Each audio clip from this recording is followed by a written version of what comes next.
Herb. Herb is a plant. I mean, herbs are good for everything.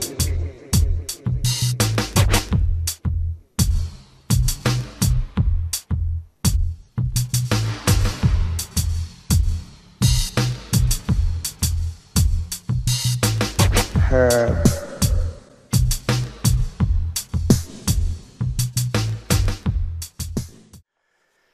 Good evening or good morning, depending on when you're watching the Eugene Cannabis TV show. But I'm sure glad to stop by, and we got some interesting news for you and information in the whole cannabis scene. Right now, of course, medical marijuana is on the front burner, especially with our legislature in session. Now that they're meeting every year, we can figure on a program being attacked every year. So thank you, American voters, for going with the every year legislature. That makes job security for us activists. Of course, unfortunately, no money in it. The ones making the money are the ones who are fighting. But anyway, interesting article here from the Grants Pass Daily Courier titled Bills to Rein in Medical Pot Being Considered. State lawmakers are considering about 20 bills to rein in what they see as increasingly abused medical marijuana program. Or they're just trying to make it difficult for people in pain to get their medication, opponents say. Republican Wally Hicks, Republican Grants Pass, remembers how the voters pamphlet summed up Measure 67 in 1968 and laughs. It put the direct annual impact on the state at $147,000. If 500 people applied for the medical marijuana program per year. Well, there are 54,000 people in the program now, Hicks says. The state expenditure is well into the millions. We are seeing a huge balloon in interest. Let me stop right there and say, first of all, this is a perfect example of how they twist the facts. The facts are that it's a money-making program. It's a self-supporting program. The Oregon State Department of Human Services had a $1.2 million excess in the account. This is money that was over and above what they needed to run the program, for fees that were paid by patients, and it was over and above what they needed to run the program. There was $1.2 million in that account, and they pulled out $900,000 to put in the DHS budget. So Oregon's already making money on marijuana and making money on medical marijuana. So it's not costing the state, it's making money. So example of the lies from our politicians. And again, this is for the voters in the Grants Pass. Thank you for electing this fine piece of work. We go on to say that the latest available figures from the state of Oregon, from the State Department of Human Services indicate that Hicks' estimate is off the mark. DHS puts the total number of medical marijuana cardholders at 38,269 statewide in January, up 5% since July. Another 10,569 applications, including renewals, were pending. Josephine County had 2,953 cardholders in January, up 6% from July. In Salem, spring is bustling out with bills to reduce the amount of cannabis per person, deny it to convicted drug felons and minors, and make it easier to supervise growing sites. The common sense with all these bills dealing with the Oregon medical marijuana program is we have to destroy the program to save it. Protests Laird Funk, a longtime local advocate. It's just that simple. OMMP is the Oregon Medical Marijuana Act, passed as Measure 67 by a 55% majority of voters. It permits victims of AIDS, cancer, and certain other chronic conditions to use marijuana as a pain reliever and sedative. So we've been to the Capitol once already, and it looks like we're going again on the 16th to protest, not to protest, but to speak in front of the committee, looking at the latest bill, which is, I believe, 3192. I'll cover that in a minute. But these lies go on. It says the current system is a thinly veiled attempt to legalize marijuana, and it's working, says Republican Dennis Richardson, Republican Central Point. We ought to face it head on and legalize marijuana, or we need to limit it to those who truly are currently suffering chronic pain and can receive it in a regulated manner, like any other prescription. So he talks about legalization, but it's all talk.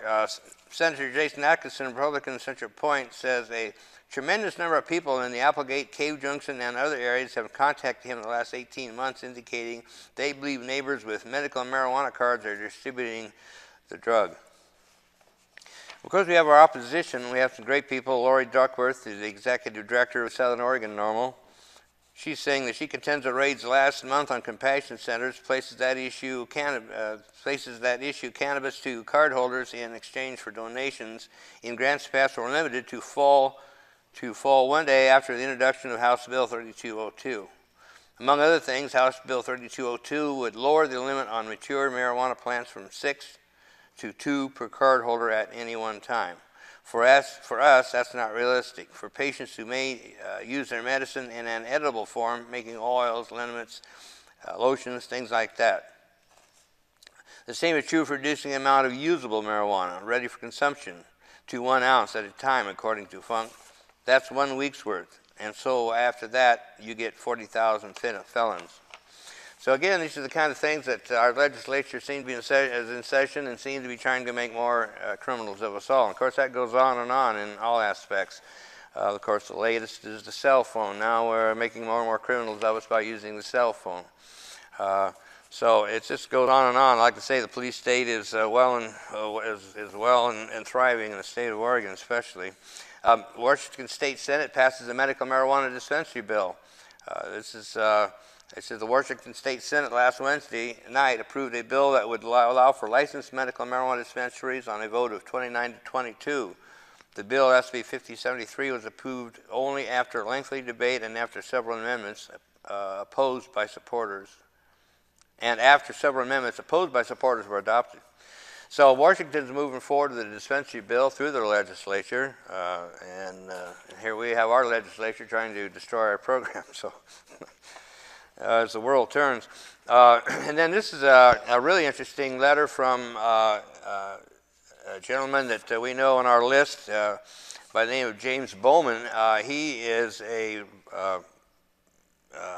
grower in Douglas County. He had his site investigated by law enforcement. They took pictures of his grow, used the pictures of his grow in a PowerPoint to show the legislature about all the abuse in the program. The only little catch to that is that his grow was legal. But yet they're showing his legal grow as examples of how this system is being abused. So again, it's lies. He says, to set the record straight, we have one farm. Our farm then had 26 patients and now has about 70. We also have about 30 people on a waiting list, but because of all the uncertainty, we cannot continue to be as open as we have been in the past. Over 90% of our patients are low-income crisis patients. Our patients all receive up to 1 ounce per week. If the sheriff department were here, where I live, asked us to visit the farm to see how we operate, we would consider this depending on the intent of the visit. Any other law enforcement agencies would certainly need a warrant. We do have an open invitation to all Oregon legislators and the governor, the AG, head of the OMMP program, Oregon Health Department. Our doors are open to doctors and researchers and our neighbors, and to our neighbors that are curious or concerned. We also invited the ACMM, and to date only 3 members have accepted our invitation. So, in other words, he's trying to be open and do it legally, and yet they still are investigating. So, it's interesting because he wasn't really active until he found out they were using his farm as an example, and he got real active. Another thing that's interesting that happened very recently, I posted a link to the law enforcement's PowerPoint from 2 years ago showing the abuses of the program. And interestingly, just after, it may be a coincidence, but not long after I posted it on several activist lists, it isn't working anymore. So maybe it's a coincidence, but I don't know. And then one final thing here that's encouraging, support for marijuana legalization is creeping up. Public support for marijuana legalization continues its upward trend and has never been higher, according to a new poll from the Pew Research Center for the People and the Press. The poll had support for marijuana legalization at 45%, up 4 points from the same poll a year earlier. Half of the respondents, 50%, still oppose legalizing pot, but that number is down 2 points from last year and continues a 2-decade-long trend of declining opposition. In 1990, 81% opposed legalization. By 2000, that number had declined to 63% and has continued to drop since then. The upward trend line for legalization and the downward one opposing legalization are nearing the convergence point, and support for legalization will soon bypass opposition if current trends continue. Pro-legalization sentiment was strongest among 18 to 29-year-olds, 54%. Democrats, 53%, and people with some college education, 50%. Among liberal Democrats, support rose to 66%. Keeping marijuana illegal got the strongest support from Republicans, surprise, 67%, and people over 65, 66%, and women, 54%. Men were evenly divided on the issue. The new Pew poll is in line with other polls in recent years showing a steady increase in support for marijuana legalization, but that we're not quite there yet nationally. Still, we are getting tantalizingly close. You can review our archive of the Chronicle articles, and again, that's the stopthedrugwar.com. They have a Chronicle there, org, excuse me, I think it's stopthedrugwar.org. Website, a lot of good information, and they have a Chronicle that you can sign up to and get, I think it's weekly updates, news stories, and a lot of good information there. Kentucky, this is out of Kentucky, Kentucky cuts drug sentences. Kentucky has become the latest state to enact sentencing reforms in a bid to rein in rocketing correction costs. So, I've said it before, the bad economy is actually helping our movement in some ways. It's interesting the way things work out. New Jersey has their medical marijuana voted in, but they're having trouble implementing it. Excuse me, he says the Christie administration moving forward with implementation,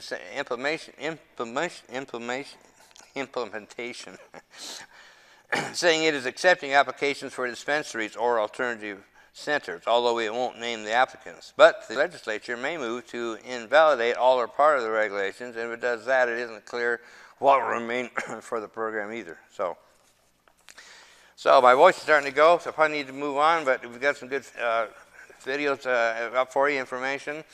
Please contact us, and if you need, we definitely could use some help with the fighting against the legislature, fighting back and protecting our program. Please join in and contact us and help out. Thanks a lot. You got Dank, and I'm signing out for this evening or this morning, again, depending on where you are and when you are. And now a message from the American Marijuana Growers Association.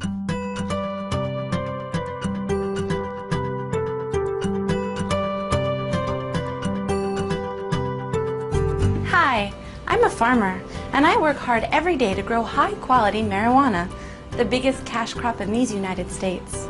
I'd like to thank you for your support of U.S. marijuana policy.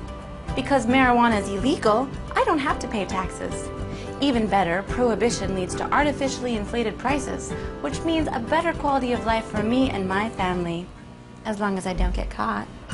Just as importantly, your tax dollars support thousands of U.S. agents who work tirelessly to keep low-grade, foreign marijuana out of our country. So thank you, America. And remember, whether you're nauseated from chemotherapy or just in the mood for a nice cool buzz, choose the best pot in the world, American homegrown.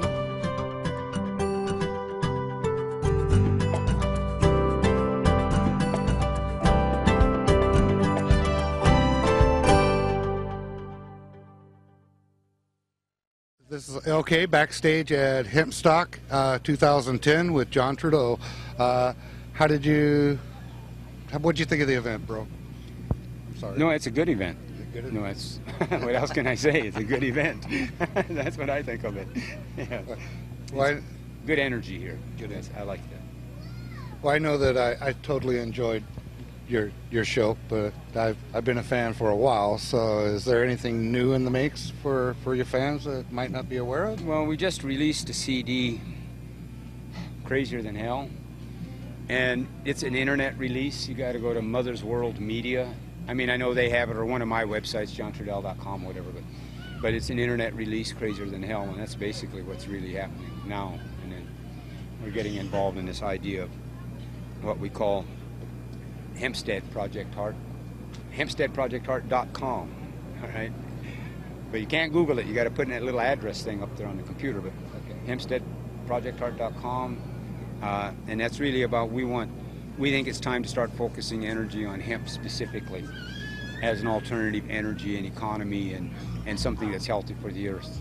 So we're looking at trying to encourage people that agree with that to take any kind of act on it, however they know how to act, but to not be silent. Do anything that you can, because it all adds up. Well, on the Hempstead thing, one of the things we've done on the site is we've put links so that people can go and find out about hemp, because I think a lot of people don't really understand what hemp can do. You know, I mean, as a resource from food. I don't think people really understand. So if people would go look and at least check it out, check out the facts about what it's really all about, and then if they're in agreement on that, act on it. Yeah. I always ask everybody this one question. If you could say anything to the marijuana community, what would it be? Get out there and put these efforts into hemp. The same energy and effort that was put into medical marijuana by the marijuana people, THC people, I think that same energy should be put into hemp. I think by putting that energy into hemp, it's more consistent, because when we go for the medical marijuana, that's just for us. When we go for the hemp, we're now repaying the earth, because it's for the earth as well as for us, because it's healthy for the earth. We've used medical marijuana and wanted it because it's healthy for us. Well, the same thing applies. Hemp is healthy for the earth. So I would like to see the medical marijuana put some of the same intensity and energy into now getting medicine for the earth that was used to get it for ourselves. Yes, I agree. I'd like to see hemp around the world. I think that it could be solving a lot of the world's problems. Well, this is what I'm saying. See, a lot of people think this or that, or have opinions about it. So what we're suggesting is go check out the facts about what can really be done with it. All right? I mean, from food to clothes. Go check out the facts. See what can really be done with it. Because we've got to take it from being just an abstraction, hemp, as an add-on. You know, if we're talking about global warming, climate change, all of these things we're discussing and talking about, hemp has a tremendous impact on being able to help to balance what's happening. You know? So yeah, so we're asking people, research, check it out, and if they're in agreement, to act on it. And if they're not in agreement, well, then they're not in agreement. Again, this is LK backstage at Hempstalk 2010 with John Trudell. Thank you, sir. Thank you, man. We're getting involved in this idea of what we call Hempstead Project Heart, hempsteadprojectheart.com, all right? But you can't Google it. You got to put in that little address thing up there on the computer, but hempsteadprojectheart.com, and that's really about, we think it's time to start focusing energy on hemp specifically as an alternative energy and economy and something that's healthy for the earth. So we're looking at trying to encourage people that agree with that to take any kind of act on it, however they know how to act, but to not be silent. Do anything that you can, because it all adds up. Well, on the Hempstead thing, one of the things we've done on the site is we've put links so that people can go and find out about hemp, because I think a lot of people don't really understand what hemp can do. You know, I mean, as a resource from food. I don't think people really understand. So if people would go look and at least check it out, check out the facts about what it's really all about, and then if they're in agreement on that, act on it. Yeah. I always ask everybody this one question. If you could say anything to the marijuana community, what would it be? Get out there and put these efforts into hemp. The same energy and effort that was put into medical marijuana by the marijuana people, THC people, I think that same energy should be put into hemp. I think by putting that energy into hemp, it's more consistent, because when we go for the medical marijuana, that's just for us. When we go for the hemp, we're now repaying the earth, because it's for the earth as well as for us, because it's healthy for the earth. We've used medical marijuana and wanted it because it's healthy for us. Well, the same thing applies. Hemp is healthy for the earth. So I would like to see the medical marijuana put some of the same intensity and energy into now getting medicine for the earth that was used to get it for ourselves. Yes, I agree. I'd like to see hemp around the world. I think that it could be solving a lot of the world's problems. Well, this is what I'm saying. See, a lot of people think this or that, or have opinions about it. So what we're suggesting is go check out the facts about what can really be done with it. All right? I mean, from food to clothes. Go check out the facts. See what can really be done with it. Because we've got to take it from being just an abstraction, hemp, as an add-on. You know, if we're talking about global warming, climate change, all of these things we're discussing and talking about, hemp has a tremendous impact on being able to help to balance what's happening. You know? So yeah, so we're asking people to research, check it out, and if they're in agreement, to act on it. And if they're not in agreement, well, then they're not in agreement.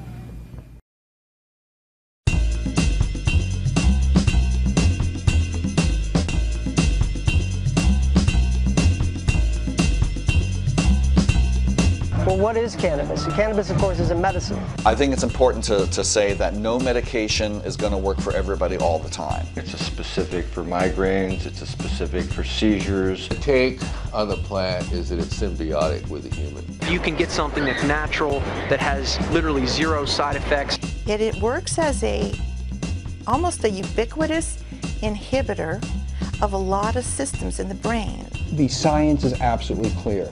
The pharmaceuticalization of cannabis is just beyond the horizon. I think it's easier for men to come out and say they support it, because women have a lot more on the line. You know, if they're mothers, then they have their kids on the line. So I tried it, and at first, it freaked me out. I had a few panic attacks. We know that cannabis can prevent Alzheimer's, and if it can reduce all these ailments and keep your stress level low, that adds years to your life before you're even sick. And so the petrochemical, pharmaceutical, military, industrial, transnational, corporate fascist elite SOBs vilified the cannabis plant.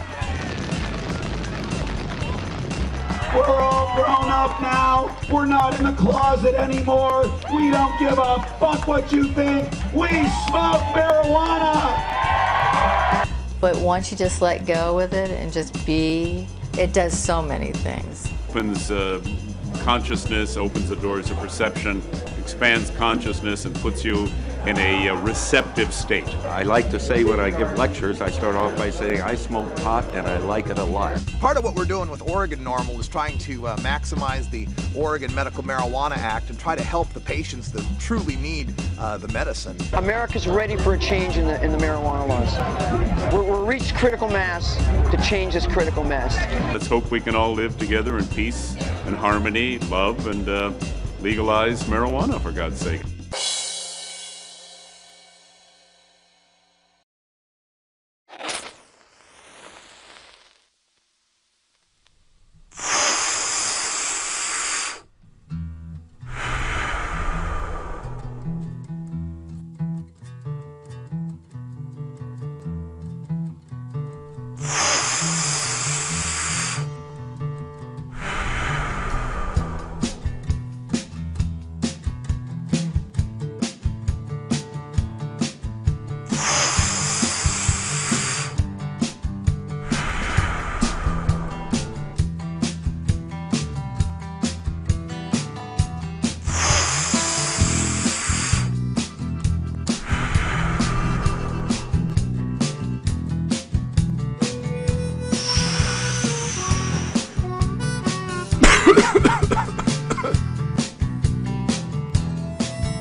Hello, I'm Brad. I'm the Bugman.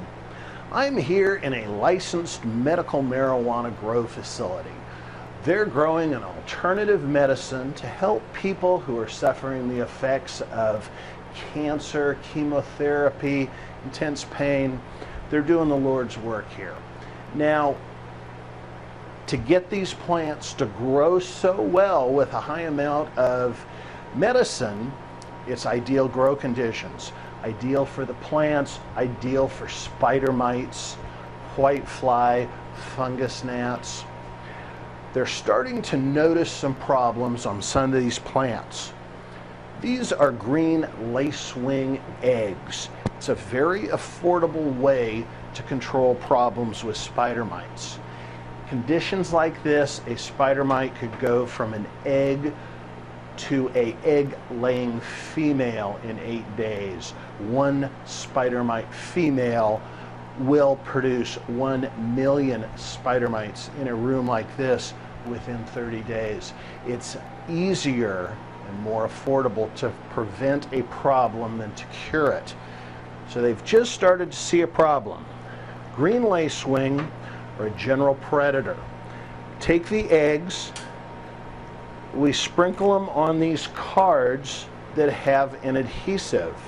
The eggs stick to that. The female lacewing lay their eggs on the underside of the leaves. So this is just like an artificial black leaf. Now you take it, hang them on the stems right where you see the infestation. The lacewing, when they go into their larval stage, they're about 1/8 of an inch long. They don't have wings. They will crawl from plant to plant. They kill both the adult pests and the eggs. Put them on, keep monitoring the situation with a hand magnifying glass. In 2 weeks, you should do another application. If you see any signs, even if you're thinking, because what happens is if you get it 99% cured, you still have that one female that's going to hatch out and start the problem all over again. Green lacewing are very affordable, 5,000 eggs, less than $30. I hope this has been helpful. Give me a call if you have any questions. I'm Brad, I'm the Bugman. Thank you very much.